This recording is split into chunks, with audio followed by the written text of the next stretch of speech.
Breckenridge is one of the most popular ski resorts in Colorado, and Thanksgiving is the most hit-or-miss holiday period during the whole ski season. If you have been wondering what Thanksgiving at Breck looks like, this is the video for you. We haven't gotten a lot of snow in Colorado this season. By Thanksgiving week, most mountains have only received about 50% of what they normally do by then. However, the temperature has more or less been cooperating and our mountains have incredible snowmaking abilities. Breck managed to open up 2 longer blue runs, Cashier and Bonanza, right in time for Thanksgiving, and I think these openings really saved the day. We arrived late morning at Peak 9 and started our day at the Quicksilver lift. Quicksilver is a double load chair, and we only waited a couple minutes entering from the right side, but the line on the left right below the slopes looked really long.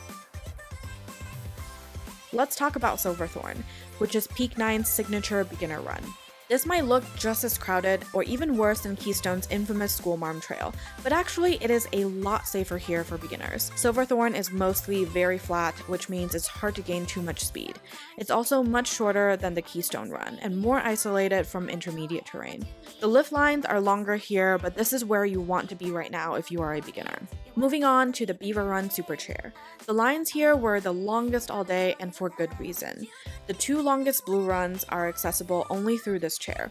We waited about 5 to 7 minutes. It's totally worth it though because the best skiing on the mountains is on these 2 blue runs right now. There were some slick spots, but Cashier and Bonanza ended up being nice cruisy runs that were not too crowded. Peak 8, however, was a completely different story. The lines were better than I expected, but for some reason people today did not want to fill the chair up. I was in the single line and this guy was furious that I tried to join his 4-person group. If you don't know, you are not entitled to your own private chair, especially when there are lines. People will throw snowballs at you. I ended up joining another group of 2, and when the chair came, they literally just stayed behind so they could get their own chair. Come on people, it's Thanksgiving at Breck. So yeah, I ended up looking like a complete asshole with her own chair. Okay, rant over, back to conditions. Peak 8 felt a little icier and also more crowded.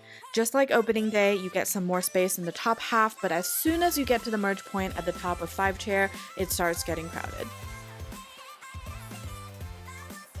The terrain here hasn't changed too much since opening day, with mostly just Springmeier and 4 o'clock open. The new addition here is the lower 4 o'clock trail that connects to Crosscut and Sawmill, taking you all the way back to Peak 9. So you can technically lap the Peak 8 Super Connect if you wish, which almost never has any lines, but this trail was the iciest of them all and you will have to deal with a little bit of uphill after passing the bottom of C Chair. So that's what Breck has to offer on Thanksgiving Day 2023, which is honestly very impressive given how much snow we have received so far. The resort did a great job spreading the crowd across 2 peaks, but there is definitely still some very crowded spots where you should be a little extra vigilant. Did you ski in Colorado this Thanksgiving? Let me know down in the comments. That's it from me today. Thanks for tuning in. Subscribe if you haven't yet, and I will see you next time. Bye!